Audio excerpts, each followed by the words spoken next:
All right, we're gonna try this one more time on the 777-9311 vibe. Yeah, this is the Rap Critics blog. And saying, hang on, we're telling more followers to join you. I did not tag you if you get tagged. It's the robots, man. It's the robots, champ. Let's see. Where y'all at, party people? Up to 3 people can join. I need to get more than that to click in again. Let me know if this joint is working. Because for some reason today, mm, but you need to be following 3 Beats Later. If you're a producer, you need to be following 3 Beats Later and get in on that action, man. We got $150 prize. First place winner, $100 prize going to the second place winner. At random, $50 prize going to the third place winner. Yeah, yeah, yeah, yeah. Starting up the engines again, bro. I should see the homie from Tennessee here in a second. Pull up on me. Oh, damn.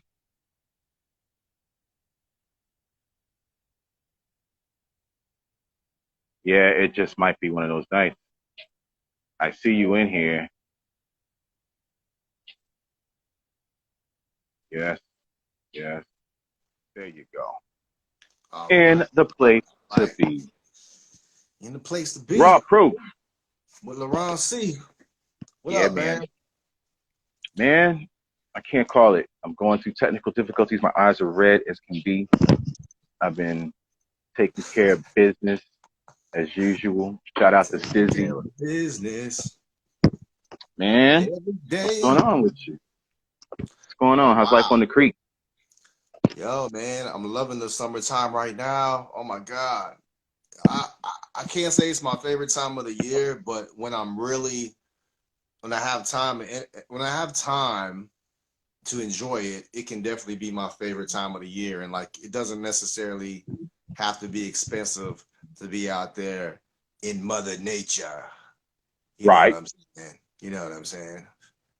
right. So as long as you know what I'm saying, as long as you take a cooler with you, you got some sunblock or a mask on, keep yourself away from the harmful sun rays, then you'll be good. And you just, get out there and have a good time with your friends and your family.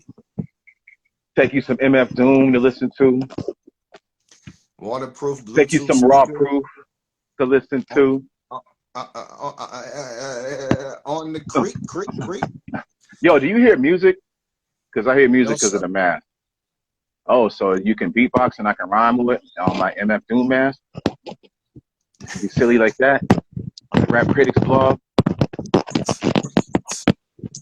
He was talking all that beatbox stuff earlier. He was like, yeah, the beat is crazy. I don't know. I can't say. I got 2 beats going in my ears. I'm not sure which one I should be rapping to right here. Yeah, that's not gonna work because this mask has got music in it. Wow. But yeah, I'm just clowning as usual. I'm the class clown in case y'all didn't know. QRock639, Rap Critics blog. We just decided to come on here and say hello to party people out there and talk about all things hip hop and random rants and all kinds of stuff. That's right. Yeah. Feel me. From coast to the southeast, the west coast to the southeast. Who Okay, you think shout got out the to New York. You can shout out New York, but I'm gonna stop right there at the southeast. I mean, I have to. I have to. I cannot, I messed around and made it my second home. My son is born in Brooklyn, so I cannot disrespect New York. But yeah, man, I'm missing Tennessee. I am missing Tennessee.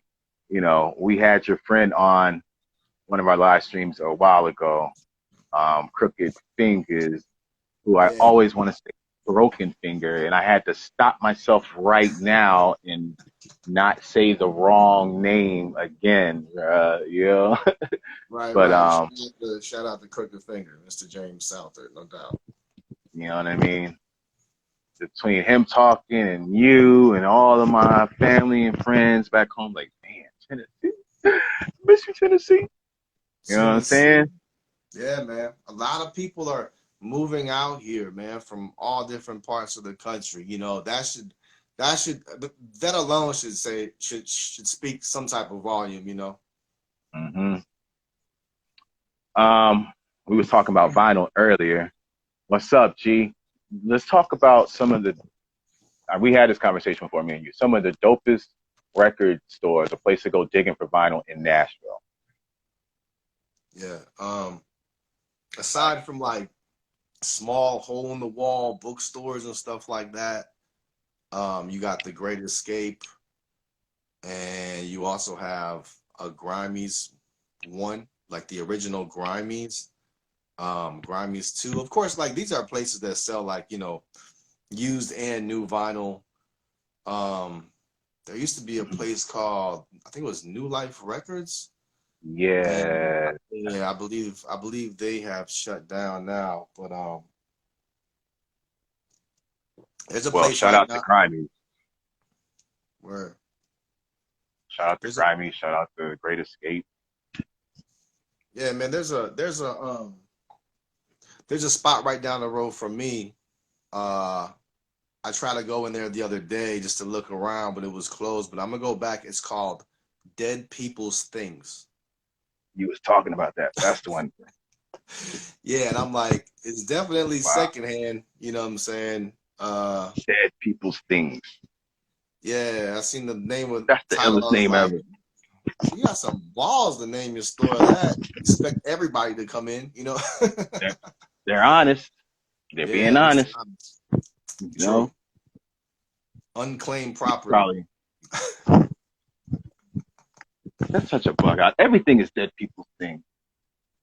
When you think about it. You know what I'm saying? Don't get me started.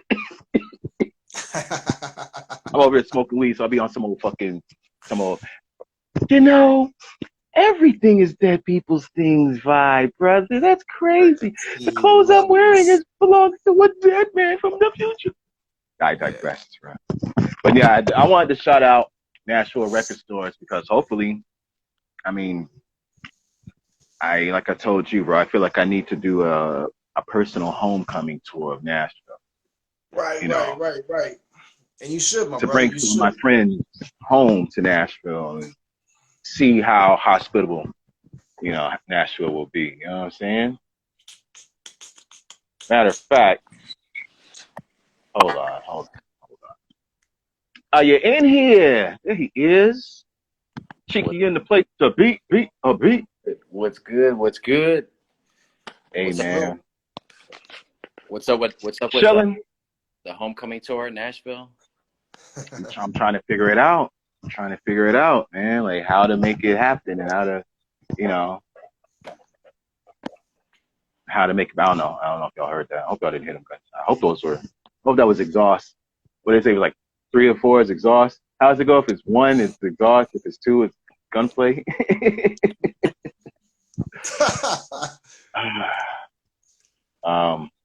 But nah, man.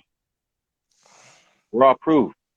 Why don't you tell my man Cheeky some of your thoughts about the Nashville hip-hop scene and how we can possibly start making this happen?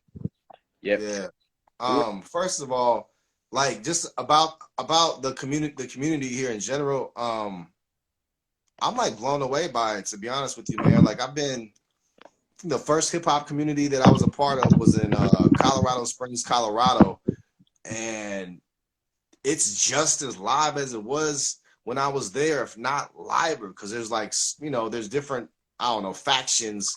There's probably like at least 3 or 4 different like independent hip-hop scenes out here. And just last week, matter of fact, I'm gonna shoot a message to my homie and see if he'll come on here and speak on it, because just last week he did a show. He was headlining, and it was a sold-out show. And the same night, there was like 3 other artists that were performing at another venue across town, and that was a sold out show. You know, so it's like, damn, local talent is like really doing it here, and obviously the people are supporting, which is, you know, highly important.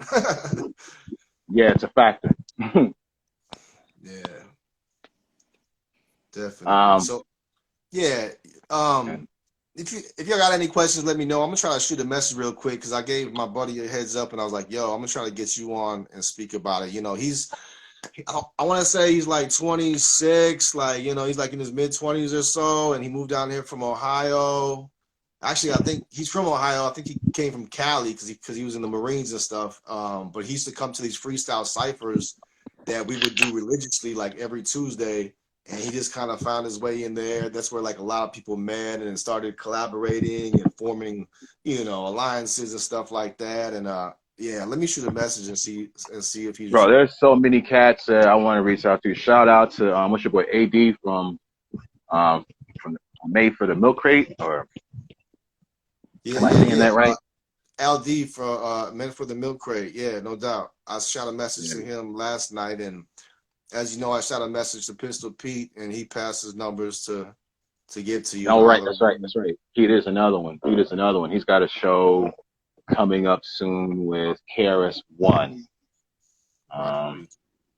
Yeah. Right? Am I saying it right? 9th of July. Yeah, July. Right. This month.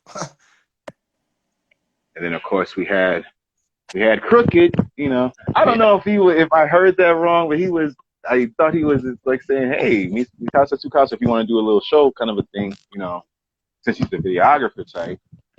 But we could talk. We definitely need to talk and figure out how to make that. Definitely some planning. You know, I had some guys that were going to a school down on Music Row area. It was like a production school, and they've had beat battles there like plenty of times. Of course, these guys have graduated, I want to say last year. DJ LeBron, you might know DJ Precise. But yeah, him and this dude named Payne, they had both graduated from there last year. They've hosted a lot of stuff there. Like, I don't know if I'm still cool with anybody that's still attending, but if I am, I can definitely look into that being a spot. Yeah. Word, yo, man. Dude, what's your ideal scenario for putting something on in Nashville? I mean, no, continue, Josh. No. I was saying, like, I have no idea what you're trying to do. Like, I mean, I have an idea. I have an idea, but like, they're not my ideas. I mean, basically, you know, just from, you know, Rob Proof and I have been friends for a while, and he's from my old crew who's still representing and doing the damn thing, and have been a part of the hip hop community for as long as I've been around, as long as we all have been around. Just the collective network that we have and all of the resources that we have between us internally, it is not out of, you know, the realm of possibility for us to put something together, whether it just be a local smaller thing where we're live streaming from a venue or some sort of, studio setting. Yeah. Or if it's a full-blown show incorporating the beat battle and maybe even bringing in some headliners or, switching it up, seeing how far we can really push it. And being that it's Nashville, I mean, stranger things, not even stranger things, this is Nashville. Like, we were talking earlier about the proliferation of the new home studios in Nashville since COVID. Like, Josh will tell you more on that. Yeah. Yo, Laurent, can you add my homie Weston? He's in the room now. That way he can speak on, his experience from the Nashville HipHop scene. I think he's been out here for I want to say maybe 4 years now. I could be wrong, but it's weird to say I can only have 3 in here, but I've had 4. I can drop out. I could drop Q. Drop out, and then I'll try to add you back in. I think I might have sent you 2 invites too. How do I drop out? Do I just X out? Yeah. Now y'all both gonna drop at the same time. All right. Yeah, stay on. All right. Stay on. Yeah, All right. Now let me try. Let me try.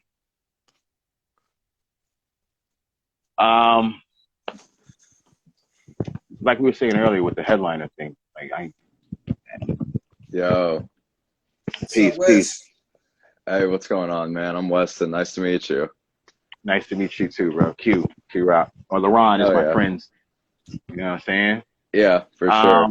Nice to meet you. Yeah, man. Good to meet you, brother. Like, you know, we were just talking earlier. I'm gonna see if I don't know why. I have 4 people in this, but this thing is being funny style with me tonight, like kinds of ways and shit. But no, for sure. That's all good. Just technology. Talk about, you know, yeah, man. I have a catchphrase. I say when OGs get their hands on new technology, it's all bad. You know what I mean? Like, yeah. You know, like old people in phones. No. Old people in phones, basically. Old people on Facebook. Yeah. You know what I'm saying? Yeah, I feel it. I'm not tech savvy myself, so it's just like I feel that, you know. Yeah, man. You know, I swear I know what I'm doing, and then every day I'm reminding myself that I have no idea, bro. Yeah, no, that's what it is too. I'm like, I'm just sending it, you know. Yeah. But I'm here. Yeah, I'm here in the trenches. Like, we'll figure it out. And that's what it is. That's what's important. You know? Totally. But yeah, man. For our viewers and for us as well. Josh, why don't you take them out a little bit? We're trying to figure out how to make a show possible in Nashville. I don't know if you know about our show 3 Beats Later. Mm-mm. It's basically like a weekly streaming show where we showcase new songs every week, depending on or based on a challenge or a theme, right? So we're trying to push it. We've had our year anniversary. Side note, we have a beat contest going on right now with the new beat pack. That's another reason why we're online so much, trying to get the word out. 3beatslater.com and as well as 3 Beats Later on Instagram. We got a new beat pack and we have a new beat contest where we have $150 going to the first place winner, $100 going at random to second place, and $50 going to the third place winner, right? Nice. Yeah. So that's for all our producers out there. Make sure you guys get involved with that. But we're trying to figure out how to continue to push the platform, obviously, how to make it big, man, and I'm from Tennessee, so I want to come home. I want to bring all this shit home. Like, look, guys, like, you know what I'm saying? Like, we got some dope ass musicians, you know, and introduce them all to the Nashville scene. I know once they get there, y'all just gonna give them that Southern hospitality, dog. You know what I mean? Like, hell yeah. There's so many good producers in Nashville. I mean, it's crazy. I don't know if you're specifically referring to Tennessee for that, or if that's more for that local thing. Yeah, man, there's so many people. Well, I mean, yeah, right now, you know, I'm in LA, the guys are in New York, and we're just trying to figure out how to possibly do shows from here to there.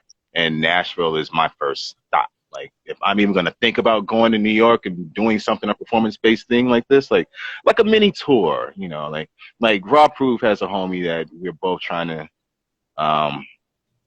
follow some of his footsteps in a way.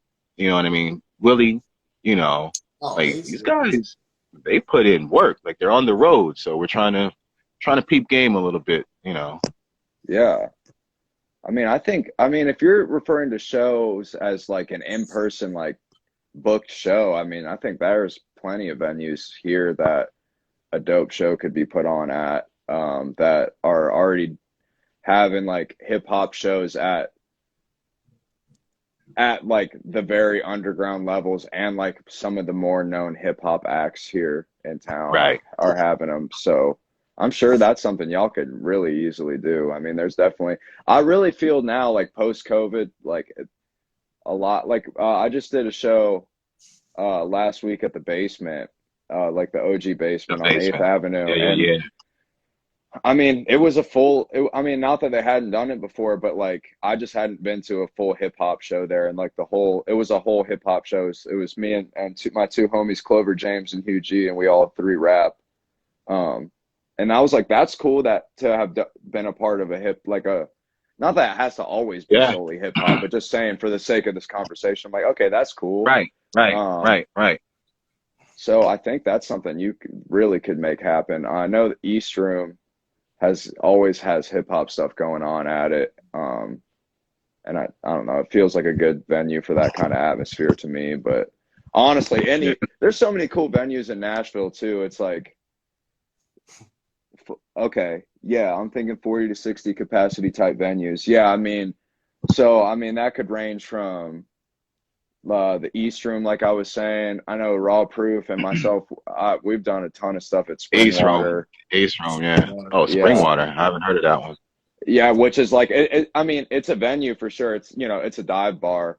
But I mean, dude, I've never really been there for a packed show, but you can tell it's one of those rooms where you're like, if this was packed in here, which would be like 40 to 60 people, literally, it'd be crazy, Yeah.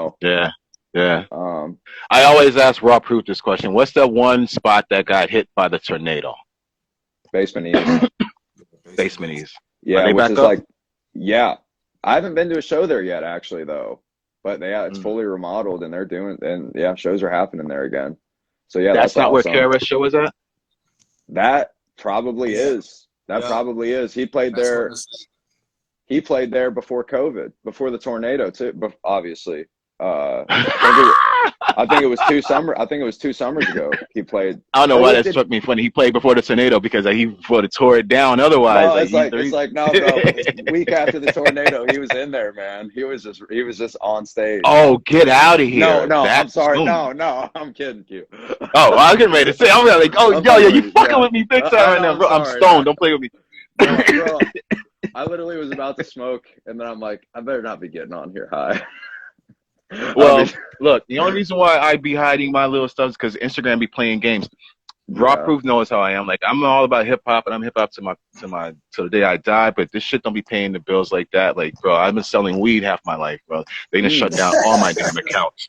Every time I show my face, like, nope. They done shut down all my shit, bro. Like, I don't hustle on the gram no more. I stopped. They know. But I digress. Yeah. I joke. I kid. Hustling on the gram for anything, it's just like, damn. It's just man. It's hard, I'll say this much though, it's crazy, like, because I did have a delivery service out here. My delivery service would get its accounts taken down for words. Like, the post would be straight up words. Like, you do a little cute little word thing for the girls in Canva, something, little hearts, little, happy 420 or whatever the hell. Banned. Like, what the hell? It's words. Literal words. Don't get me started. I digress talking about that. It's a whole other conversation for a whole other show. It's a whole other beast. Yeah, man. Really, Hey yo, let me say for Peace, Malcolm. Whoever said that they were taking notes under the 3 Beats Later, is that Chicky? Yeah, man. Malcolm is dropping a lot of gems right now, and shout out to Malcolm. His wife just had his 2nd child today. And shout out to what? Shout out Congratulations. Congrats, Malcolm. That's what's up. Yeah. Benny. Malcolm the second, middle name is Benjamin. He said Malcolm the second. I got Butter and it's just me, Butter, and Benji at the hospital, right? I guess he calls his wife Butter, but yeah. That's bagel shop in here. That's what's up. Bagel shop Nashville. And I'm coming home, y'all. I'll be home as soon as I can figure it out. Come through. That's where I'm gonna need to. Oh, for real? Yeah. They're the best, man. Best bagels, probably best bagels I've ever had personally. Definitely in Nashville. Yeah, I'll give you that. The best bagels in Nashville. Yeah, probably in the universe too, though. Like, I'm not even gonna lie to y'all. It's good. Well, I'm gonna have to see about that. I'm gonna have to see about that. No, put it to the test. You won't be disappointed. Yeah, man. I was gonna say shout out to Willie Hayes. I saw him earlier. Hope you're still in here, brother.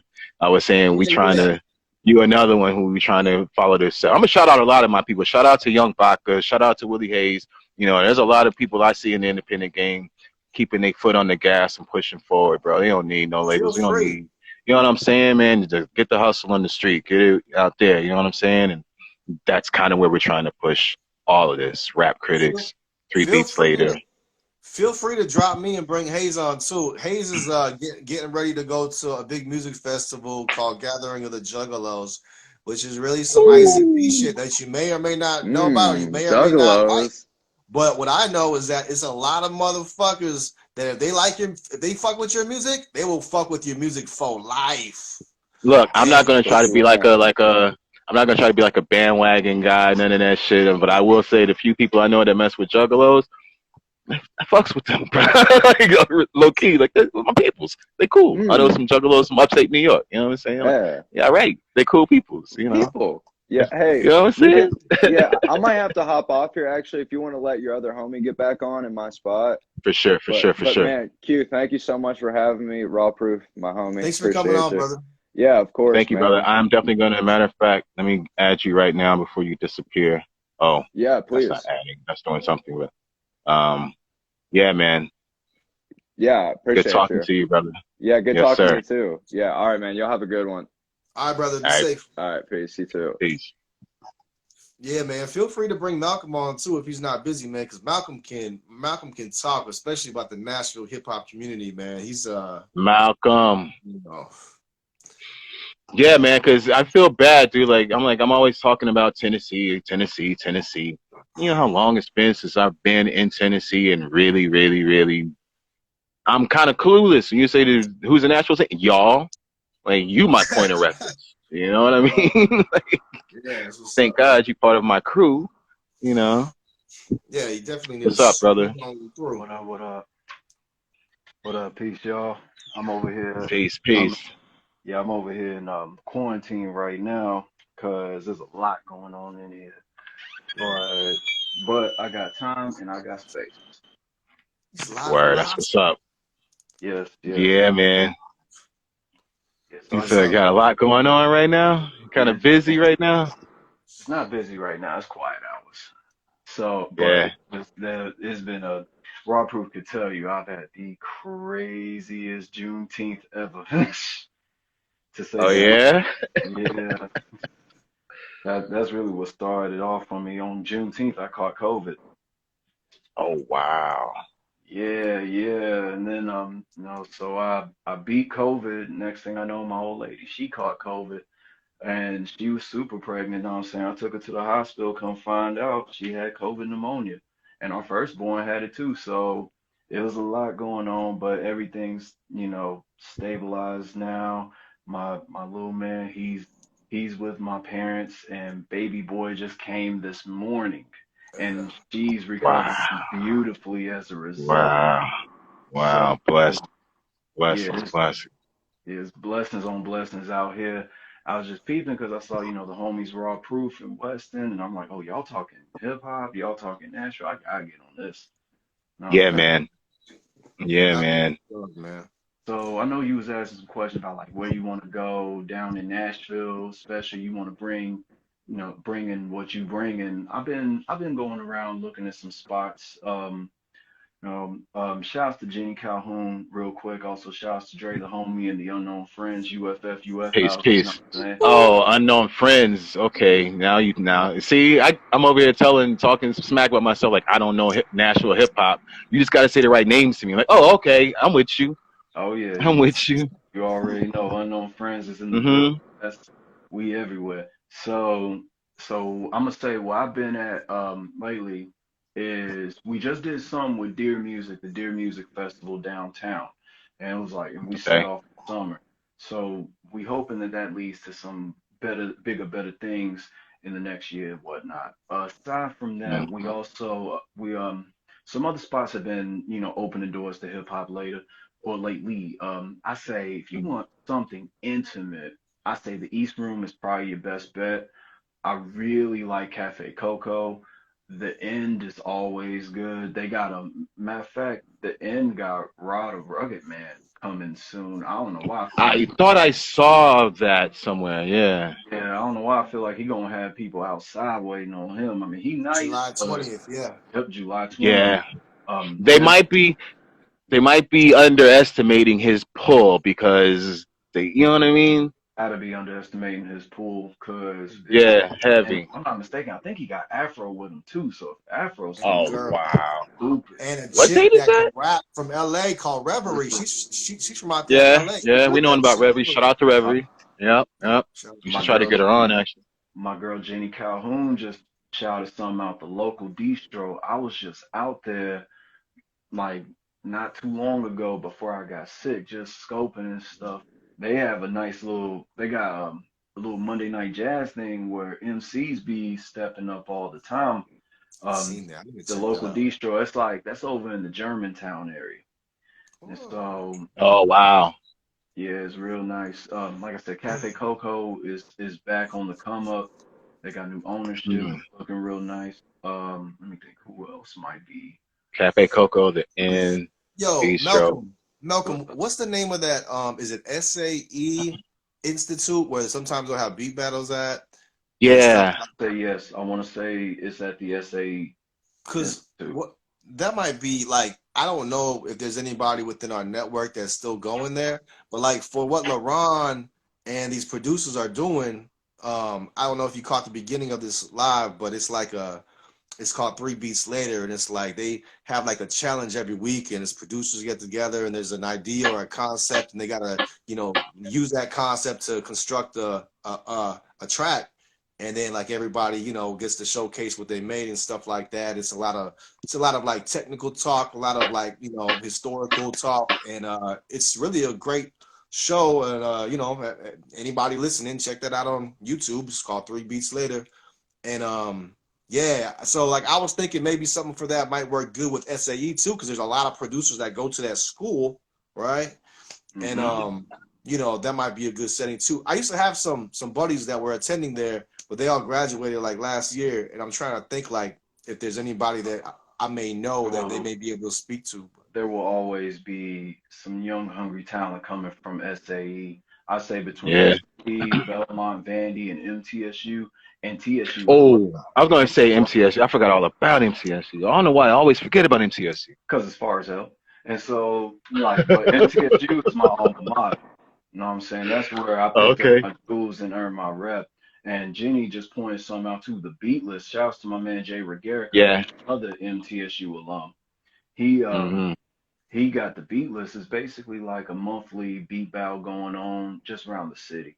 And he's a excellently nothing but jewels coming from him. And dude is just all the way proactive.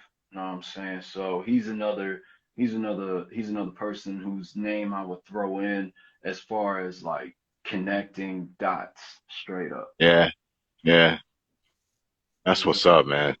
That's what's up. I'm going to have to definitely save this video, and we're going to go through and compile notes. This will be the shout out segment to every venue and promoter that we've mentioned. If I can get your handles, I will shout you out. We'll see what we can do, man. I mean, I'm not going to promise the world to cats, but it's like we have enough to at the very least put on a show, have a good time, and everybody walk out feeling like we did something. You know what I'm saying? Oh, And yeah. keep it pushing and keeping it pushing, man. So what about, well, I don't know, real quick, I'm over here getting attacked by mosquitoes left and right. I feel like that dude in that goddamn video, like talking Damn, all mosquitoes proper. in California. Bro, what? The only What? thing they don't get in Southern Cali is rain. I said that earlier. It ain't raining out here. It's crazy. 'Cause It's raining like crazy out there in Nashville, huh? man, yo, it's supposed to rain for the next week. I don't understand it. I thought it was summer. Like, yeah, it's wild in the Ville right now. Wow. They better stop that mess. Every time I come home, it be raining all off season. Like, I swear, last time I came home, I hadn't been home 2 days, and out of nowhere, tornado warning. It's like, what? My mom like, why you bringing all this weather with you, boy?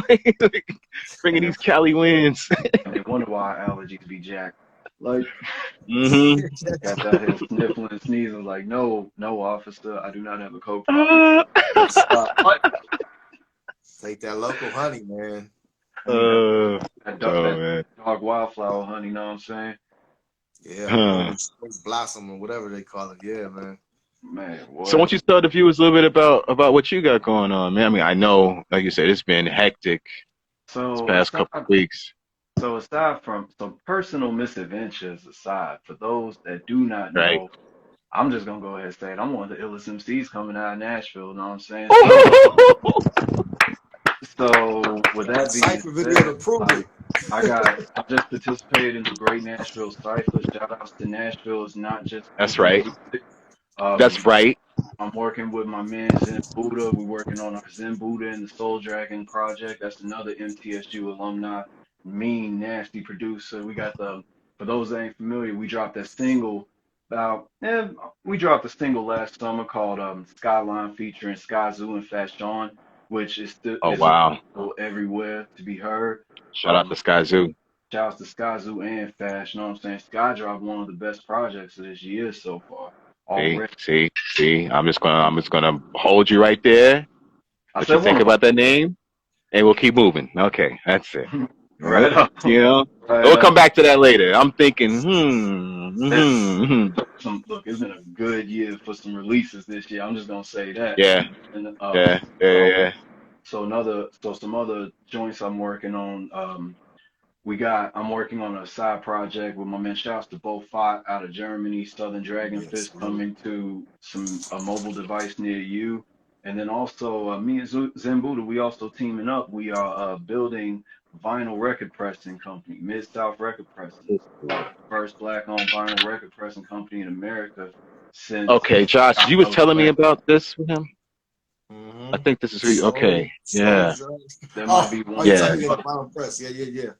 Yeah. So me and Zen Buddha, we've been crunching numbers a little bit for a while.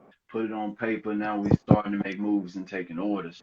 So yeah, we pressing records. I like that. That's what I'm talking about. And what's crazy is that a lot of the vinyl pressing, I come to find out, is pressed either in Tennessee or somewhere down south. I don't know why that is. Because it's the Music City. Universal Record Press is arguably the biggest one in the country. And they got a very, very rich history. And me and Zen used to, briefly, we worked for them too. And that was part of what we got a lot of our inspiration from. And then also Welcome to 1979, really nice studio. They're getting into it as well. We got a record press out in Austin, Texas. We've got Kendall Core down in Georgia. We got Smash Plastic up in Chicago. I think it's called Palomino. I forgot exactly what it's called, but it's up in Kentucky. If someone has the proper name, please throw it up there, And there's another one, Records out in Virginia. And so vinyl. Is Rainbow still doing anything? Now that I'm not 100% sure about. I want to say yes. Yeah. I gotta check with them to be sure. Yo! I heard recently. I forget what article I read, but somebody was talking about like for vinyl orders right now, you gotta wait like 9 to almost 12 months because like. I tell you what, I tried to get vinyl ordered like a year and a half ago, and they were like, "We're not taking orders for the rest of the year," and that was before COVID. That's the reason why we felt like we need to go ahead and start our press, because when we were working at United Record Pressing 100 years ago, they were backed up just 4 months. You know what I'm saying? Right. And that was well before COVID, well before any of this stuff. So they backed up 4 months. Ain't no telling what these companies are going through now. Especially when you talking about a lot of guys, they get their vinyl product supplies. They may not get it from the States. So they get it overseas. I was just having that conversation with Roving Jewel. He just put out his own project on vinyl from overseas. Yeah, so it's like, so because of that, a lot of these guys still have embargoes or restrictions, or they just taxing on import. Yeah. So it's taking a little bit longer. So we're hoping that MSRP can help alleviate that. Man. A little bit. Yeah. And then, on the flip side, one more thing, be on the lookout for the Soul Controllers. We are merging hip hop and esports. Word is bond, know what I'm saying? So, the Soul Controllers. I see it. Yeah. I see it. Yeah, yeah. Yo, brother, we definitely gonna have to build with you, man. Get you on more shows and Hey, build it'd be an honor. in face to face. Yeah, It man. would be an honor. Yeah, man. Absolutely. I'm all for it. Yeah, brother. I'm trying to figure out when I can get home as we speak. I swear, I'm shooting for August. Hey, that'd be dope. We will show you plenty of love when you touch down. I'm over here trying to figure out when I can get out. Like, Well, same thing. You come out to Cali, man. You know, let me know. But if I come to Tennessee and we do this right, then hopefully this will branch out. This will be a nice year for us, man. I think everybody's ready to get to work for real right now. hey, I'm looking forward to it. Yeah, I'm man. excited, for real, for real. Yeah. I'm going to need to do my homework on you and your music, too. My man said he the best MC out of Nashville, cuz. Don't play with me. You got it, bro. I like that. I mean, I like that, bro. I'm not the what it's best MC out of supposed nowhere, to but I be. like standing next to the best MC and sharpening the blade, dog. Like, bro, come on, bro. I need soldiers next to me. and see, that's the That's thing. what I'm a firm believer. Iron sharpens iron, and I used to go by Mac the Knife. Woo-hoo. So, like, I definitely try to make sure that when I say what I say and I do what I do, I move with intent. You know I what I'm didn't know saying? what time it is. Make Yeah, sure man. what time it is, know what I'm saying? So, Yeah. yeah, Yeah, there's man. gonna be a lot more work coming soon. And on that note, I'm gonna step off real quick and get back Yeah, to man. Hey, best wishes to everybody, your family, and I hope your wife mends quickly as possible, brother. I appreciate it. Thank you. Thank Give you. that Much baby a love. hug. Give that baby a hug for all of us. Oh, indeed, I will. I will. Thank you guys. Much love. Yeah, man. Many peace, many blessings. Peace, Yeah, y'all. brother. All right, Peace, brother. peace, peace. Talk to you soon. Absolutely. Yeah. Yeah, Yeah. man. Yeah, yeah, yeah, yeah. We're gonna try to make it happen, party people. Stay tuned with us. Yeah, follow this blog if you were jumped on and you saw, this through Raw Proof. Any of the homies, give me a follow. Send me DMs. Keep me posted. Let me know where it's at. I'm from Tennessee, dog. Don't show me love. I'm from Clarksville, okay? But Nashville's my spot. Don't hate on me, Clarksville. They already know. They're like, LeRon always going to Nashville. What's wrong with him? But I got love for 6'1", I got love for this. top 5. We can go 6'1", from the south all the way down, damn near Pulaski. I'll even show love to Pulaski. Nah, As you long can as they blow acting up right. Pulaski. You can take Pulaski. As long as they acting right. There's some black folks in Pulaski. There's a few of them. I remember. I was there. Yeah, you can take Pulaski off the map. That's cool.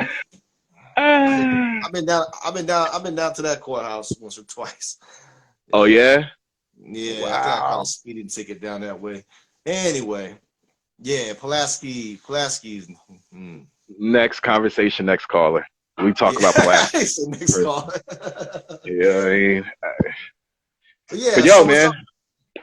So I what's don't know. up with What you think? Rap Critics blog, man? So I'm in. Do I gotta get like a tattoo on my taint or something, or what? Like, It's gotta go right across the brow. right across the brow. Is that what they're doing now? Right. I don't know. I don't freaking know. If you get a laminate, just send me one. Yeah, no doubt. Ladies and gentlemen, introducing to you official Tennessee representative of Rap Critics blog. Always has been, but it hasn't been official. Now it's official. Raw Proof. We'll be speaking for Rap Critics now and forever, representing Nashville. It's like, I want to say something stupid like Def Row South or Def Jam South, but we ain't that big. Rap Critics South. Yeah. But, I got opinions. Everybody has opinions. I don't mind sharing mine because at the end of the day, it is what it is, and someone's gonna take it how they take it, and you can't really change that. You know what I'm saying? But yeah. Anyway, I'm down to definitely, basically, just break out the video equipment and record people whenever I talk to them, like I always do. Yeah, man. So. Yeah, man. So that's what I mean. Like, on top of everything else that we're talking about doing long range or long term, I should say. Any events going on in Nashville, let us know. We'll come through. We'll put you on our platform right here, man. Yeah, no doubt, Shout out man. to old school Mike, tattooing that is. The Yeah, tat. The Mike was tat. dope, man. I remember meeting Mike at the ciphers, at the Tuesday night ciphers. Like I say, man, that's where a lot of people congregated. Like you heard of and seen that documentary from the West Coast called The Good Life. Of course. Shout out That's to kind of Ayla. what what the Bearded Irish Look, Brewery was for us. You know what I'm okay. saying? Like in the This is past 4 why years. this is why I'm trying to pass the baton to you, and we can kind of. This is crazy. I know there's people that document hip hop from the Southern perspective. It always goes a certain slant, though, and that is true of Nashville as well. But y'all act like boom bap is not a cornerstone in Nashville, and every artist in Nashville knows it, and that's it. Yeah. So I want to help pick that I up think, more than I have been. yeah. Thank you for like saying that to me, because now it kind of helps me put in the perspective of like where I want to go with it too. I mean, of course, I can holler at the different facets of the culture and the music, Right. and I probably will, just to show like, yeah, everybody knows it exists. But at the same time, it's like, yeah, it's like I was having a conversation with, you know, El Dali from Heru. Shout out to him, and I was Shout like, out to yo. Heru. I'm like, what is Nashville's sound? Does Nashville have a certain sound? And he's like, I don't know. I was like, well, y'all just got back from New York. What was it like in New York? He was like, everybody in New York sounds like they from the South. And I was like, that's interesting. I'm like, which is How's kind that of, you meme know, go? The African dude, he's like, you know what I mean? You know, bro, I'm that guy that was from Tennessee that went to New York and had to hear flack from both sides. My folks back home like, oh, why you leaving? Blah, blah, blah, blah, blah. You know, my folks in New York like, oh, you sound country, blah, blah, blah, blah, blah, blah. After a while, it's like Tennessee versus everybody, bro. yeah, they Shit, should. man. But yeah. I mean, people been knowing, you know, but the thing is like, what's the Nashville sound? To me, it would be crazy if Nashville really ends up blowing up with a bunch of artists that sound like boom bap, like, you know, back to the roots of hip hop type shit. Like that would blow my mind and probably blow New York's mind too. But yeah. I mean, yeah. I mean, hopefully they can take it for what it is. As you know, it's kind of paying homage. Like we all know where the sound comes from, where the style comes from. We can't help it if certain areas of the country hold the aesthetic closer to heart than others. In Tennessee, like that. for the record, let me say this: Tennessee is southeast. It's not the deep south. I lived in the deep south for 7 years. It's not as country and slow paced as Alabama, Mississippi, Louisiana. You know, Jordan. No offense to Georgia, but you know what I'm saying. Like it's a little bit more up to speed. Like people ain't super slow around here, bro. Like I don't think they understand. Like, you know, people that have been there get it, and that's why so many people of, you know, different. I don't know. That's why a lot of people are moving to Nashville. Like a lot of people are moving to Nashville, and there's a reason for that, bro. Like it's a melting pot. It's an area where a lot is happening. It always has been. Always will be. You know. It's the first place where I ever set my foot in a recording studio. The first place I saw a sampler was in Nashville, in country. The first place I saw a sampler. Like, the guy didn't know what to do with it. The only reason why I even got in the room, it was like, oh, you know how to work that? Come right on in. You know what I mean? So hopefully, Raw Proof will help us steer the ship and be the flag representative holder of rap critics in the South. yeah, so south. I wish I had some applause. Southeast. I wish I had some applause, sound effects, and all that. Yeah. You know. But yeah, man. Shouts out to everybody that's watching. Still got some people in here. What you been listening to? Speaking of southeastern MC, I know you got the playlist. Shout out to Be Easy. I've been checking out his singles. He's part of Unknown Friends. He has an album dropping tomorrow called The Altered States of America. So I've been bumping his 2 singles. Shout out to Rem Steele. He's from the area as well. I've been blasting his single called Flex, which is also the name of his album coming out in August. Other than that, somehow I got hold of Greatest Hits of Blondie. So I started going through that in the Jeep, checking that out because I know she got some roots in the culture and the history of hip hop. Yeah, Right? yeah, yeah, yeah. And Blondie's I say dope. her. I guess that's the name of the band, but yeah, Them. you know. Yeah, yeah. Blondie and Debbie and the whole gang. You know. I've been listening to an independent artist from New York named True Stoney. It's like Trust Tony, but I think maybe he pronounces it True Stoney. He got a 7-song EP that's fire. Like every song is dope as hell. The samples are dope. The dialogue samples are great. And it's funny because like I've spoke to him online, and I think his girlfriend's from Nashville, and he's been trying to make passes through here as well. Yeah. Yeah, man. You know, I was playing that today. You know, today I was listening to what the hell was I listening to? Some mixtape, man. Some mixtape called like Steveography or something. I guess he's a DJ of some sort, and there was just a whole mixture of a lot of different R&B jams on there and stuff like that. Man, I wish I could remember the artist's name, but man, me personally, I've been going through. I don't know. I'm flipping through all kinds of stuff, but I'm a YouTube junkie. But my videos will go from setting up your small business, captain's chair, 1.6 scale replica toy, rap star. I mean, that's what I'm saying. It's all over the place, dude. It's all over the damn place. The last thing I was listening to was the Horseman. And okay, let's get real rap critics real quick. How do you feel about what you heard, and how much of it did you hear? I listened to it. It's an EP, right? There's only one album, right? They never this is the first time they've ever released something as the Four Horsemen. As far as I think it's the EP. I don't even know if it's a matter of fact. Let me look real quick before this damn laptop dies out here. I was listening to it on somebody's shit. EP album. How do you feel about it? I'll tell you this. I'll cut to the chase. Well, it's an album. It's an album. I liked it. I liked it. I liked it. I liked it. I liked it. I'm gonna leave it at that. You know everybody on there can rap. Yeah. I saw the video for the first single. You know, the video artwork was super dope. The animation is super tight. That's what I mean. The project is dope. I'm not even. You know, everybody's like, "Oh, you're the scared critic because you don't like to criticize." Like, I don't like to overly criticize.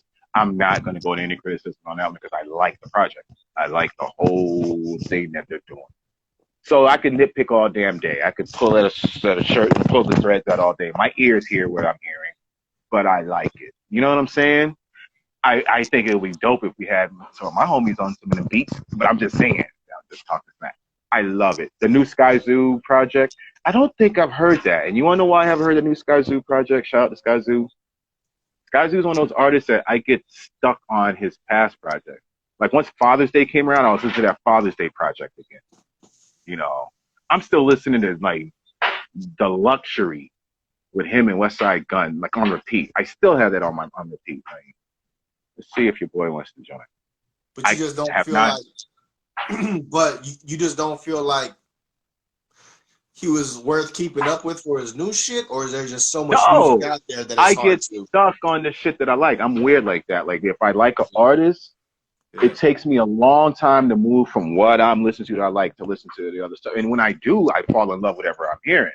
But I just get so stuck on my album that I like. And that the one that I like from Sky Zoo is that shit that he put out for Father's Day last year. That album just got it. It hit. Like, you know what I mean? Sky Zoo dropping on. Does Sky Zoo drop on Mellow Music, just like Apollo Brown, I assume? I think. Anybody in the comment section might know. Don't quote me on that. I'm not really sure. But yeah, man. My man says he feels the same way about all the brilliant things. Is crazy. I'm gonna have to check it out. I'm definitely gonna have to check it out. I did see Bed-Stuy Burning video. I did see that. What's happening, homie? What up, James? What's up, man? Thought I'd go down to the creek today, and then I felt like, you know, It wasn't the spot for me. Figure I'd hit up my homie, ask him how the creek was today. Is that the new thing right there? That's the. How was it? Did you go to the creek actually? Proof. Not today. Nah. I'm being silly. All that shit was filmed like 4 years ago. That's you know what that makes it so much more dope. That the fact that you filmed that 4 years ago, and you just dropped it. I guess it's not good to sit on shit for that long. Yeah. Dope. I think it's dope. Nah, some of it is brand new. Some of it is from throughout the past 5-6 years or fucking 8 years. But I went down to the Harpeth River. I'm sure you floated that one before, James, right? I have floated it. And I realized it was me and this cat named Stepson. Shout out to Stepson, unknown friends. And it was crazy because like we met up. He had his nephew with him. I had my dog with me, and we were trying to get there at the last minute to sign up in time. And I said, man, just go ahead. Don't worry about me. I got here. Just wait for me on the water. I see him, and then I see him walk away with his nephew to go use the restroom. I never seen them come back. So I'm thinking like, I wait for them in the water. I wait like 20 minutes. And then next thing I know, I'm like, man, I gotta go. So we leave. And then I see them get out of the, when it's time to get out, they get out before me. And I'm like, you was on the creek the whole time. Then he talks to me. He's like, yeah, I was trying to keep up with you because I thought you was in front of me. So like, so he was paddling super fast and everything, trying to find me, and I'm back here waiting on him. And it was like, man, I just started going at my own speed. And all I can say about the Harpeth River is if you got $35 and you want to rent a kayak or a canoe and meet some women, that is the place to go. I'm officially retired from I've been retired from a bar and a nightclub, but I'm just saying, like, I found the new. Like that's the place that, like, I was peeping girls, talking to dudes afterwards, like, all right, we'll talk to y'all. Like they just met and everything. I'm like, damn, I need to slow down next time for sure. Yep. It goes down on the creek. It's a real nice, easy float, you know what I mean? And it's like real shallow. It's not dangerous at all, but it's a great place to meet folks and stuff like that. But you said it's not dangerous at all. Yeah. Usually I like that. You like James, the danger? Yeah, and James showed me some pictures of the quote unquote floating he's done, and he apparently likes the danger too. A little more. Look, let me tell you something. That's the pictures that I sent you, right? Of those whitewater rivers. Mm-hmm. They are less dangerous than the Harpeth. How you feel? Why? Because those rivers are constantly being maintained by the Forest Service. They're if a tree falls in, the Forest Service is there the next day pulling trees. Because the Forest Service makes so much money, people going down these whitewater rivers, so they keep it clean. Like there's like no crazy rocks. Like the river that I showed you that picture, the Nantahala, last year they had 3 landslides that covered both sides, like from one side of the river to the other, and it's a real wide river. And they had that, and it blew over the road. It's like those videos you see like on YouTube of landslides. Yeah. And like the road covered the whole river. Everything. Oh, wow. 3 days. That's grandma. She wants to be on the video.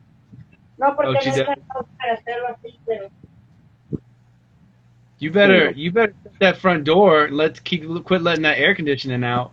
The air ain't even on. You know how it is, grandma. The air ain't on. The lights go off. But actually, it's nice today. It's real nice right now. Yeah, my grandma's house. She would only air condition the living room and the kitchen. That's it. And she lives in northern Kentucky, so it still gets hot. It was like we were little. And it was nap time. Like if I was 7 and she used to make me go take naps, and it would just be hot in the bedrooms. And she would be like, take off your clothes if you're so hot.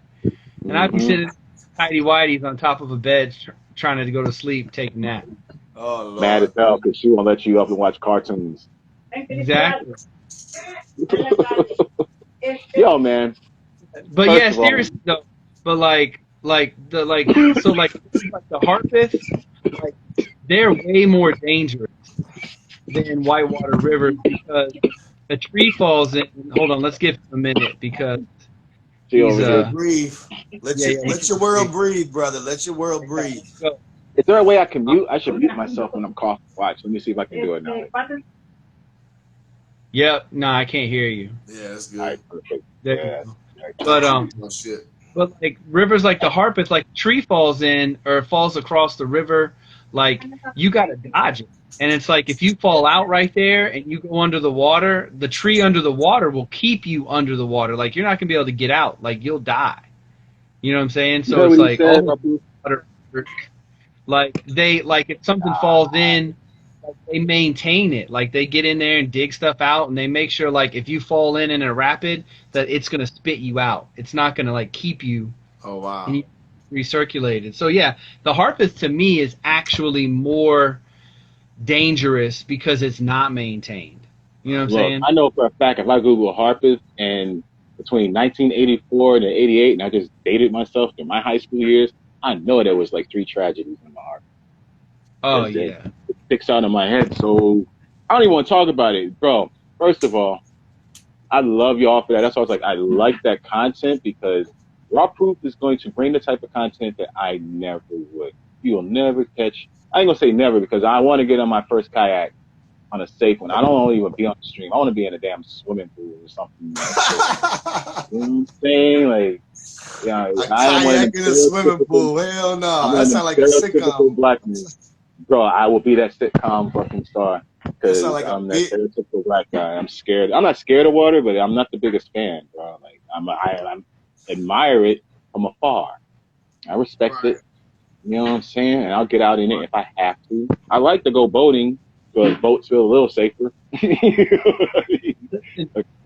Listen. I mean, Josh knows this. My mom's black, so it's like I do that shit half time.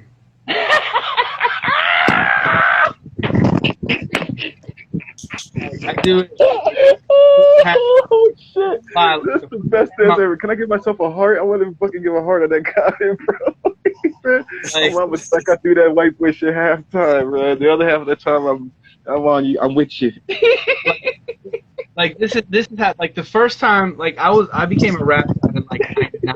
I was dating this chick and she went to go do it and I was like I don't have anything to do, so I went in the middle of nowhere, like wow. Like, yeah, it was like in Tennessee out there by the Ocoee, and it's real sketchy out there, like super sketchy. Like my mom, first time in my life, she said, do me a favor and act as white as possible while you're out there. Yeah, seriously. She was like, because I didn't know anything about that area. And I went and you know, the funny thing was, it was like, I was the only raft guide all summer long that never flipped a raft in the Ocoee. And they were like, how did you not do that? And I was front like, well, I'm just that good. The reason was because I do not like swimming in fresh water. It freaks me out. Yeah. It freaks me out. Like lakes, stuff like that, I can do it. I can do it. What are you worried about? Are you worried about the leeches or something like swimming up your pee hole or? No, I'm not. This is the problem. The problem is that I'm like 6'7", right? And you're tall too, man. So it's like when you're in the lake, there's the thermocline. So if anything below 5 feet, the temperature drops 20 degrees. Yeah.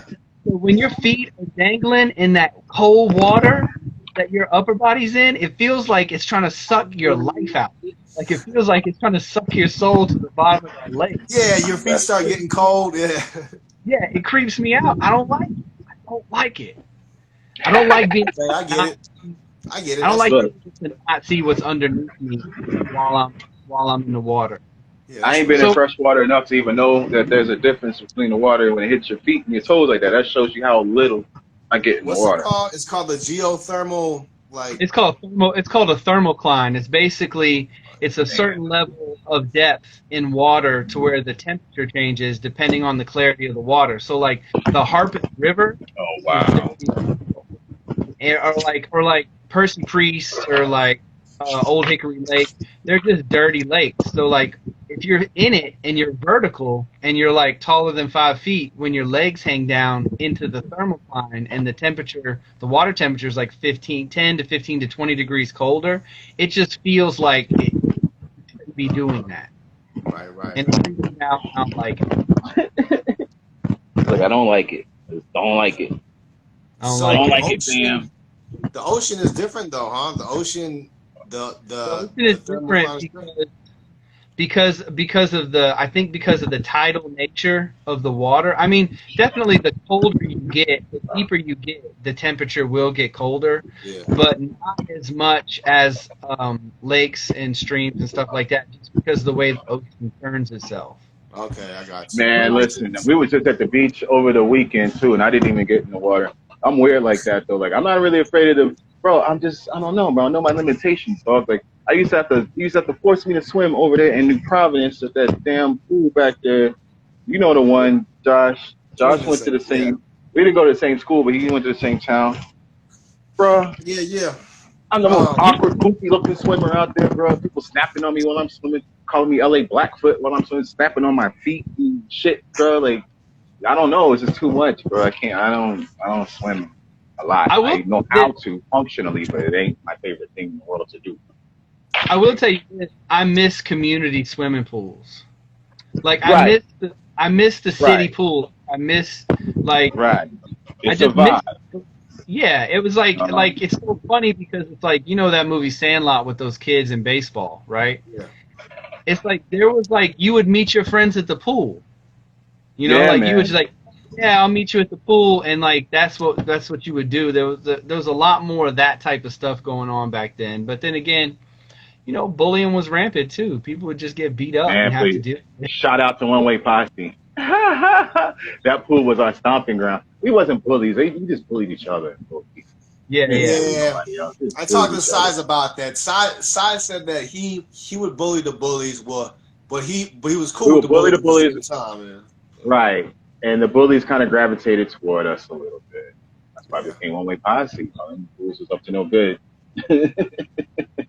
But it was a safe zone. Even the bullying was like, it's different. It's now, bruh, I can't stand a bully, bro. Like, we be snapping on your clothes, snap on your gear, little stupid stuff. Now they stalking you online. They taking bullying to the next degree now. Yeah. But I digress. Whenever people talk about online bullying, I'm always just like,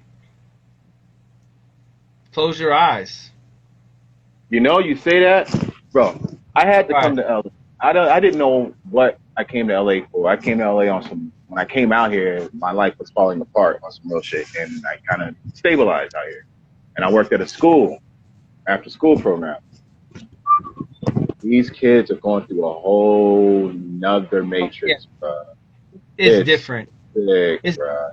You would think, like, for us, like you said, just close your eyes and you walk away from it. They don't have that option.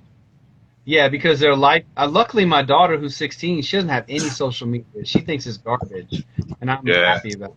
Yeah, but that's funny, man, because when I moved to DC for 3 years, I worked in an after-school program with kids too. Yeah. It changed you a little bit, huh? It's the best job I've ever had in my life. Like, I worked with kids who were deemed emotionally unstable because they were super young, between like the ages of like 5 and 11. And like now, I've been to like 2 of their like master's college level graduations. It's so dope.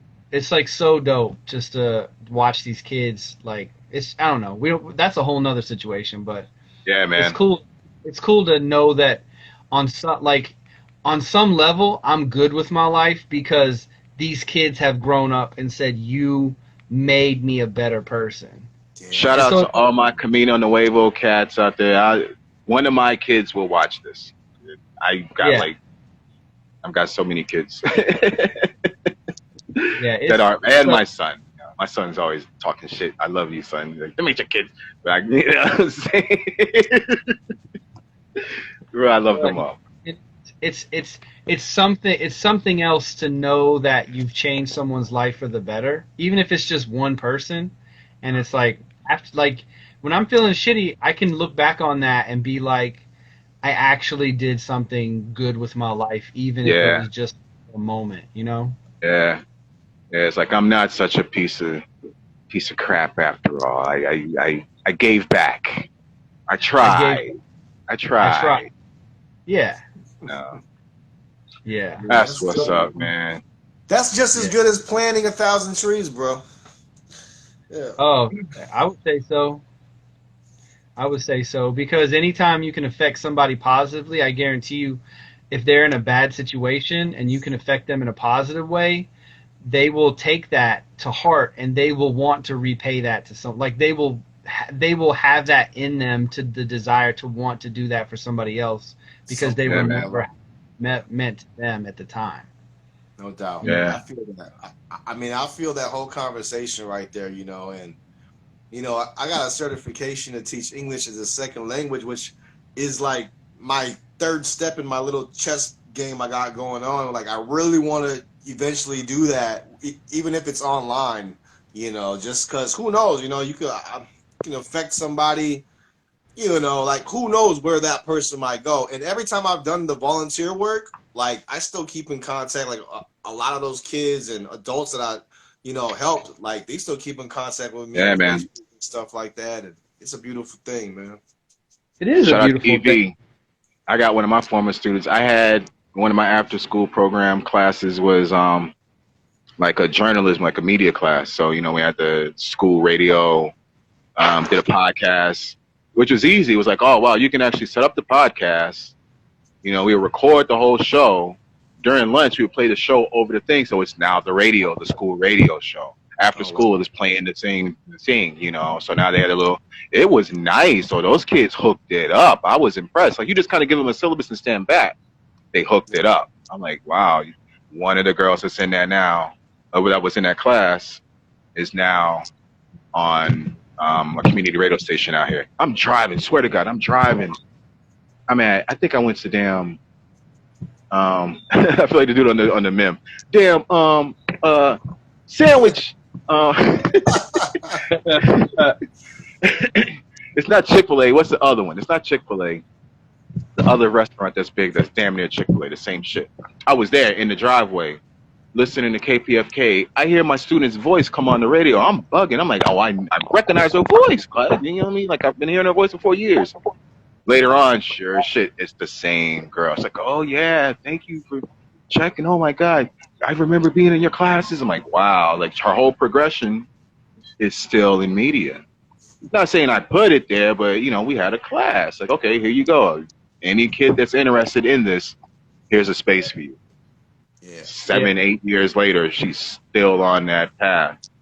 So many kids. It's a trip to see, bro. It's a trip to see. I mean, it's an opportunity, you know. It's like maybe I'm wrong, but like every town I've lived in, it seems like they could always use more opportunities. Like the South, I mean, the youth can always use more opportunities, you know. Yeah, man. The youth and the adults. What the hell? I'm tripping out on what y'all was saying about how many recording studios you seen pop up in the last 6 months. Oh yeah, well, I was telling you about that, LaRon. Like, so that's James, crazy to me. James, I was down at the Board of Education doing some stuff for this job that I'm trying to that I got, and as I left, it was down. Was it not Belmont? I can't remember the name of the road, but it's damn near in Antioch. And as I was leaving, I took some alternative route. And it was just like a regular neighborhood, but like there was like 9 to 12 home recording studios down this road, and they all had signs outside advertising, and they were all just like, you know, regular houses, and it was nowhere near, you know, Music Row or anything like that. But yeah, it kind of blew my mind, and then I started thinking. I remember like they passed a law, like I want to say last year, where you can have a home recording studio now, and it can be registered and legit as a business at your house. Bro, that's such a game changer. Yeah, you know what's crazy about that? I was doing a shoot earlier this year. It was probably like around early March.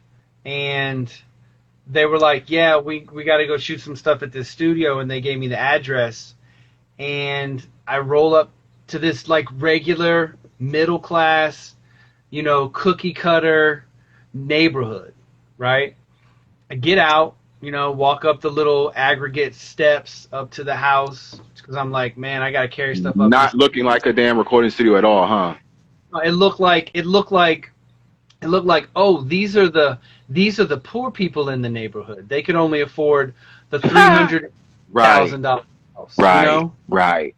House was 6 years old. The neighborhood's 6 years old. Everything looks the same. Walk in the house, you know, unbeknownst, like there's just a it looked like it was furnished by like a very sparse Pier 1. You know, like just a regular old Jacksonville house. Like a showroom almost. Yeah, walk up around the corner. It's one of two Dolby Atmos mixing studios. The sound, yeah. Basically, they get albums, they get masters in from Sony and all these, you know, Capitol, all these places, and they're like, here's the master. We need you to turn it into Dolby Atmos, you know. And I'm in there in this room. I got a photo of it. It's crazy. And he played some James Brown for me, and I'm sitting in the middle of this room listening to it because it's like 18 speakers, right? And like James Brown is like walking around. And it's from like a 10, it's like a 10 stem master.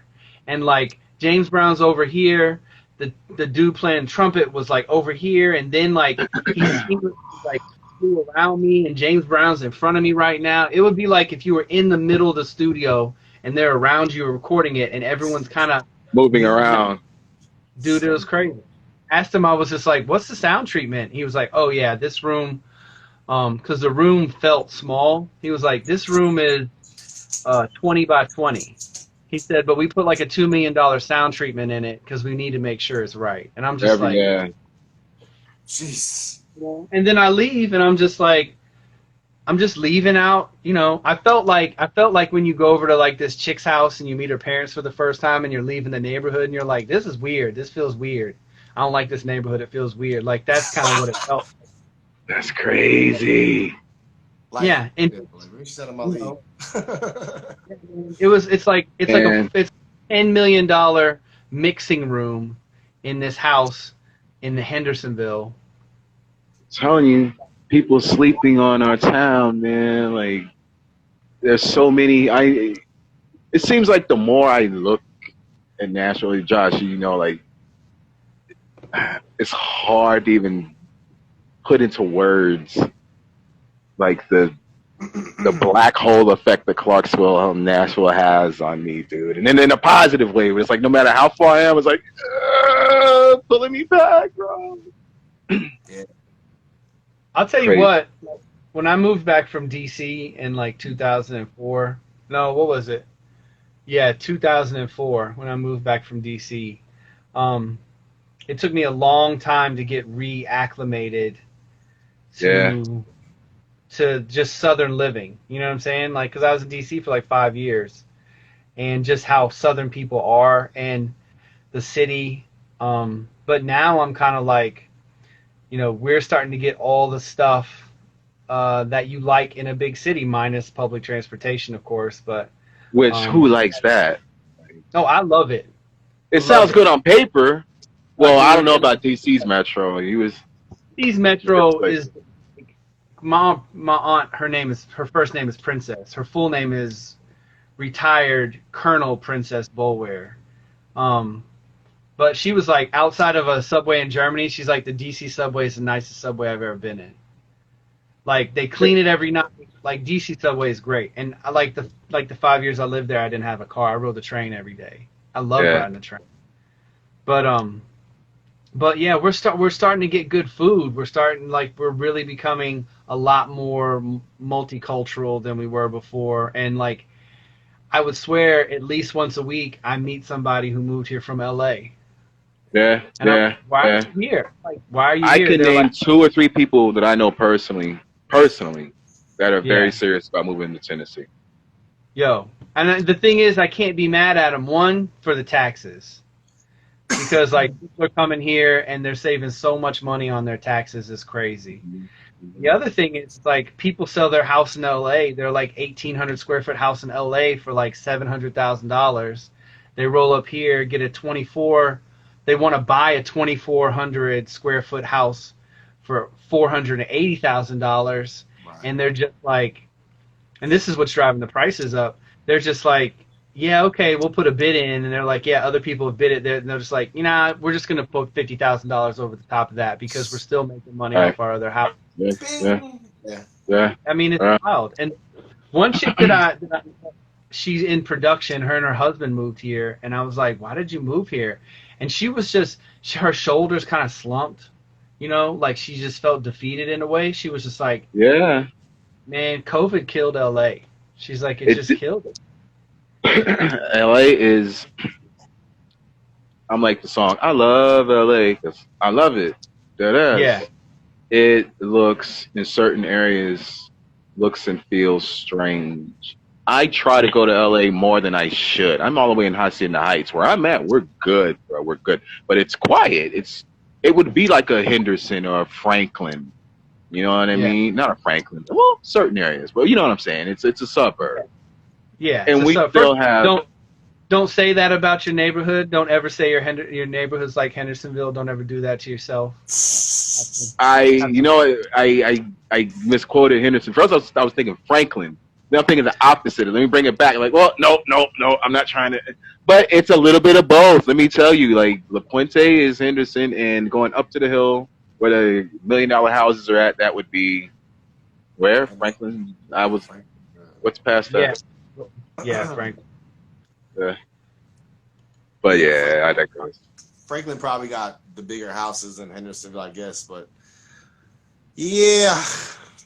So LA. I mean, the value of my house in the past 5 years has gone up $300,000. That much? Damn. Holy shit. Just for everybody coming out. Yeah, 300. Like I got it at an auction, for like 170. You got a super low to it. But you know, it's like I had to beat people out for the auction. Yeah. But it's like I got 1 1/3 acres. Like I'm almost in Bellevue. Like not fully all the way to Bellevue, but almost in Bellevue. Man. And I'm 15 minutes from downtown. I'm close to and I'm not in a neighborhood, so I don't have to deal with like a neighborhood commission, which guarantees my yard is always a disaster. A neighborhood commission. Yeah, you know how neighborhood commission. You know, like in a lot of new neighborhoods, right? Like an HOA. Oh, okay. Yeah. I just call it a commission. Shout out to Conscious Beats. Shout out to Christian. You guys should talk to about the 3 Beats Later thing too. I believe he went to school at the SAE Institute, where I was saying might be a good venue to do a live 3 Beats Later at. I'm not sure if he's still going to school out there, but yeah, definitely. Shit, maybe he never went to school out there, but I know he's been in some of the beat battles out there for sure. Right. For sure. Peace, brother. Let me know if you. I'm trying to scroll up. I can't see him. Shout out to my man Tito in the house. Tito's another beat maker, producer extraordinaire. He's out here in Vegas on the west side. Yeah, LA. He was out here in LA too. In LA, man, you could blame COVID on it, but I hate to get into that because it starts to get political with all this shit, man. But from my cannabis selling ass, ever since weed went legal, I've noticed a severe decline in everything in Los Angeles. I'm just gonna put it there. Like homeboy said, I'm the best MC in Nashville. I'm just saying it. Once weed went legal in LA, they lost their damn mind. Is what I'm trying to say. That was a clear signal to everybody that nobody is steering the ship anymore. You know what I mean? Like. I mean, you know what's interesting is that, I mean, I know we keep talking about LA and all this stuff, and we're not even. I don't want to shit on my town either, because that's not what this is. But you know, like when I saw the videos of like the encampment and at Venice, you know what I'm saying? Like, there's some dude who goes out and he videos all that. The German like some guy. German dude. Yeah, I know exactly you know what you're talking about. I know him. And I like. Well, not know him, but I've seen him. Yeah. Yeah, and it's like I was just down there last year, like last year. I was just down there, not last year, but year before last, and just like walking it, and I was like, wow, this is kind of chill down here. You know, it's kind of chill. But like seeing it, and then how everyone's like, a lot of these businesses aren't going to reopen, like they've just been closed and they can't afford it, and it's just wild. It's wild, man. It's wild. Yeah. And it's like, look, even if COVID were to disappear tomorrow, this financial recovery is going to take a while. Tell me. Take a while. I mean, it's like, I don't. Go ahead, James. Go ahead. No, I was just gonna say, like, in Tennessee, with them cutting off the federal, you know, boost for unemployment, stuff like that. Like, some people believe that may really backfire on us. And there's been like 3 or 4 states that are suing their state government because they cut it off. And there was like state, you know, judges that overturned it. I think that was in Maryland and somewhere, maybe like Oklahoma or something. But yeah, like they're suing their state. There's like law, like just like regular everyday people putting up lawsuits against their governor and stuff like that now. And the judges got the final say, I guess. It's crazy times, bro. It's crazy times. I'll tell you this much. My son came out here with me last year. He lived with me for about a year, right? Which is a big deal for me. So that's a whole nother story. But, you know, after a couple of years of finally reconnecting, I have my boy with me here in LA.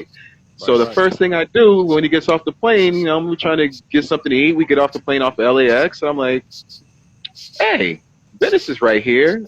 We'll take you to Venice. I know a little restaurant right there. We'll get a bite to eat right there on the beach. You know what I mean? It's early. I know Venice is hammered with, you know, it's what it is. And I got to say, Venice is like, it's the idea of Venice is a sanctuary for all types of people, including the freaks.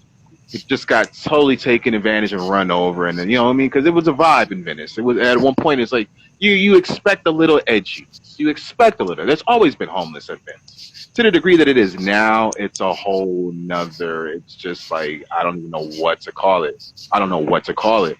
So as soon as we pull up to Venice, we get out the car, I'm taking my son to the restaurant, we walk right, finally get to the sidewalk of the main, you know, sidewalk of Venice. Swear to God, this naked meth lady comes yelling at her boyfriend. The first thing my son sees of Venice Beach, I'm like, look at Venice. It's some nutter. Look at these cities. I don't need you. I don't fucking. I'm like, what? I'm not easily shook, or not shook, but like speechless, because I'm trying to have a moment. And bam, that's the moment. I just spoke to my son on the weekend at the beach. And soon I said, yeah, I'm at the beach. He's like, oh, there's no naked women running around, are there? I'm like, oh, my God. He's like, Dad, I'm forever scarred. Like, I will always think of Venice Beach as naked meth heads. Like, I don't know what else.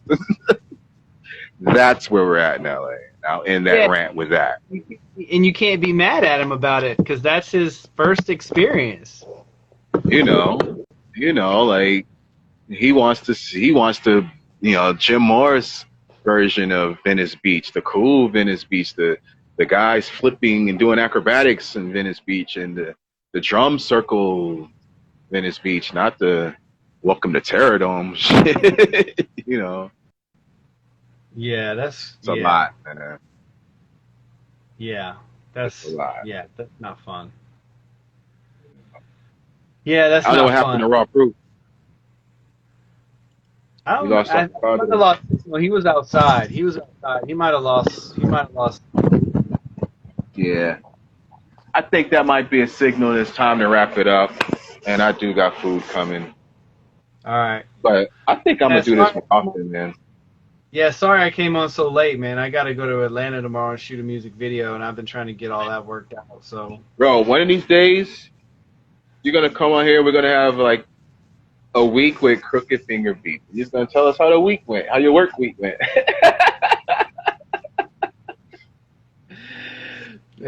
My work is so crazy sometimes, man. It's like yesterday, Wednesday? Like yesterday, I left the house at 6, drove to Knoxville, set up I shot an interview with an ex-spy for a show about spies.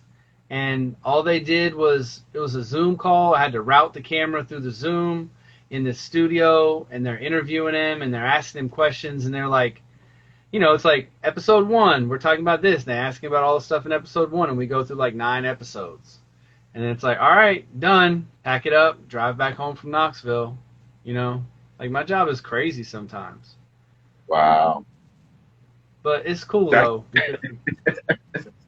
That's crazy to think about the whole thing with the spy. I'm sure you heard all kinds of crazy shit right now. Oh yeah, man. Every once in a while you'll hear something. And like I remember one time I was working on this reality show, and we were in I don't know, I can't even remember where we were, but it was backwoods somewhere, and we were interviewing this older lady, and we were gonna do the interview in the house, and I walked in to just at the house and see what the lighting was like, and I said came out to the producer, I said, we're doing it outside. And she's like, what's wrong with the house? I was like, I'm not going back in the house. I walk in that house, and it is like an homage to every racist, blackface, watermelon eating figurine, blackface baby doll, like Aunt Jemima's, fucking anything you can Sambo. think of. Yeah, all that stuff. And it's like her house was full of it. From the kitchen counter to the living room to, like, she had old books, like, from, like, it looked like the 1800s where it was like that stuff was on the cover. And I said, I'm not going back inside that house. Wait, and you were there to film her, right? To film her. Yeah. And it so was she thought she was going to film this in her house with all of this shit around her, showing her collection. Because to her, that wasn't a problem. It's never a problem. It's not a problem to her. So, yeah, it's every once in a while you run across crazy stuff like that, and then, like, wow. Yeah, I would have got fired that day. Well, I mean, that's the thing. I just said I'm not doing it. I said I'm not doing it. That happened not too long ago, too. I will say last year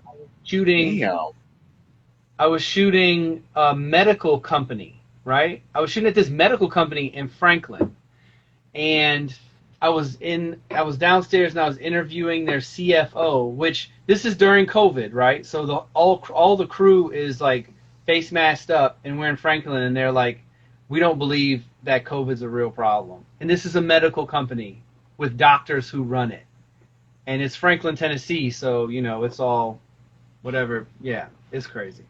So I'm down there, and they love the governor in Franklin, huh? Oh yeah, they definitely love the governor. I gotta figure out this light situation. See, it's stuff like that gives me pause. I'm already trying to, let's go to Tennessee. I'm like, I forgot. You just walk into some spot and be like, you know. Well, that's not the issue. The issue was I cannot figure out why this light looks so horrible. Because I just got this old camera. No, that's not the problem. The problem was I was setting up for this interview, and you know, I don't have a lot of time. I'm getting the light right and putting the mic on this guy. And we get back there, and he's like, "Oh, so before we start, let me tell y'all a joke." And he told a joke about 2 elderly black women in the 40s who a photographer wanted to take a picture of them, and how they misrepresented what he asked them in such a way that made them look about as ignorant as humanly possible. And I looked at the person who I was working for, and I'm running the cameras, the audio. I said, I gotta step outside. And were you filming at this point? No, I hadn't started filming yet. I hadn't hit record. Why do you always say all this good shit when the camera's off? Like, you know. And it was crazy. And I told this woman who I was working for, she has a small production company, and I said, I'm gonna need to take a break just from working with you, because if that's the type of situation you're gonna put me in, it's not worth it. Yeah. And she literally called that company and complained, and someone sent me an email and all kinds of stuff, but I'm like, I don't care. It's too late now. No, it's too late now. But Yeah, my job gets wild sometimes. That's a whole other tangent. I got so many questions just off of that encounter. What the hell? This is what I don't understand. When you're in a working situation, ladies and gentlemen, and you want to be friends with whoever you're working with, get that. There's boundaries and levels to a joke. Why go for the racist joke first? Yeah, the joke was a photographer wanted to take their picture, and he said, "Hey, I need you guys to stand still so I can focus." And in like a fucked up racist voice, he was like, "Oh, you want to fuck us?" And the thing was, he started out with like two old black ladies, and I was just like, as soon as he said two old black ladies, I was just all right. Rap critic, I'm gonna get to it because being the lover, purveyor, protector, and champion of the worst type of humor on the planet, speaking from a culture that embodies some of the most obnoxiously backwards thinking lyrics known to mankind. I am not sensitive at all. It's like, why would you put yourself out there for such a lame ass joke? That shit ain't even funny. Like, goddamn, you're living in the 40s coming in with some joke like that. Motherfucker, dude. I could say some shit about you right now. I wouldn't have to even joke. I'd jump right into Memphis. I start snapping. Look at this old dragon lady crypt, Tales from the Crypt looking ass bitch. You know what I'm saying? Like, you just, like, like, what? Like, that's all you got? That's your joke? Like, damn, you should have kept that shit to yourself. Yeah, it was real bad. It was real bad. And I didn't explain it to her until like an hour later. Like I walked out, and she pressed record, and she didn't even bother to come outside. I explained it to her, and she was like, it's like the thing is, white people don't get it. Like most white people don't get that. Like she didn't hear the joke the same way I heard it. You know what I'm saying? And like, that's what. And I had a real problem with her for that reason too. Right. But dude, it's I'll be like, bro, you want a joke? You tell them a joke, like, yo, why did the tomatoes blush? Because they saw the salad dressing. That's a fucking joke, bro. That's a bad joke. But that's a joke. You can crack that in front of people and get a little chuckle and then go on about your work. You know what I'm saying? What do you call a cow with no legs? Ground beef. That's a joke. These people don't know how to crack jokes. Like, damn. Like, the thing that's even more crazy. Maybe they need to go to joking school, like joke 101 class or something. The thing that's the most crazy about it is this was at a medical company, and it was last year. Oh wow! It was last year, not like it was last year. Yeah, man. I don't know. Yeah. I can't. You know, then I'll be wanting to get on them, this and that, but I don't even know.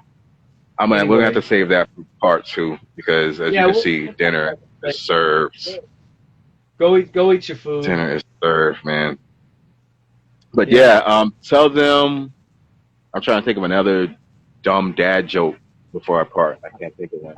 No, the thing is that I don't ever have to deal with those people again. So I know. People are like, why don't you know anything in Franklin? I was like, I don't ever want to come out here. Like, all these people moved out here to get away from all the people I like being around. See, that's the thing. I will move to the hood, Nashville. I ain't scared. I'll be good. Yeah, but I will tell you more one on that thing. Later. There's a new chicken place in town, in Germantown called damn it, what's the name of it? I don't know, but I love it. It's a great chicken spot, right? It's not Hattie's. Didn't Hattie's move? No, Hattie's is everywhere. They're all over the place now. Oh, they done went big now. Yeah, but this place, like, let me tell you, what the chicken spot is. It's not Prince. No, it's not Prince's. It's I can't even remember. It starts with an M. This is how dope they are. Their chicken sandwich is chicken thighs. So any place that's serving up chicken thighs, nobody else does that. They get the win. They get the win from me. That's the itis. That's the itis for sure. The chicken thigh, fucking fried chicken, the Nashville hot chicken thigh with the mac and cheese and the collard greens and the damn. I'm coming home. I'll see y'all in August, bro. You're making my mouth water just thinking about it. Yeah. So this is how Franklin is. This is how Franklin is. I ate at this place in Germantown, and it's a hot, spicy chicken sandwich. And I was on a shoot in Franklin at this small studio, and they had the same restaurant there, and I went and got the same sandwich, and it was half as spicy.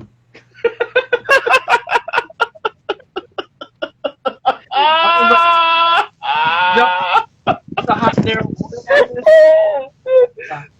and they were like, yeah, but you don't put it just don't want it in Nashville. And I'm like, why not? They're like, people complain. And I'm just like, okay. Look, I was gonna say, look, that's the one place. I ain't gonna say you can eat any Karen's, plate, but at least in Nashville, I want to give y'all a little bit of credit. Y'all know better. Y'all know better. Y'all got the damn recipe right there. You're gonna take half the season out, like that's their problem. That's why. We're gonna end it on that because I don't want to upset my Nashville folks before I get back home. Because I always get in a fight in a Nashville bar when I go home. I can't wait. I'll see everybody. Wait, I feel like we're gonna be out somewhere and you're gonna start some shit and I'm gonna be standing right behind you like the big dude. I don't know. I joke too much. People don't. They think they funny and then they get mad when I start joking. I'm like, oh, you thought that was funny? What do you call bang, boom, bing, bing? That's what they get for not going to public school. All right. All right, brother. I'll talk to y'all. Y'all be good. Thanks for watching, everybody. Peace out. We'll see y'all soon.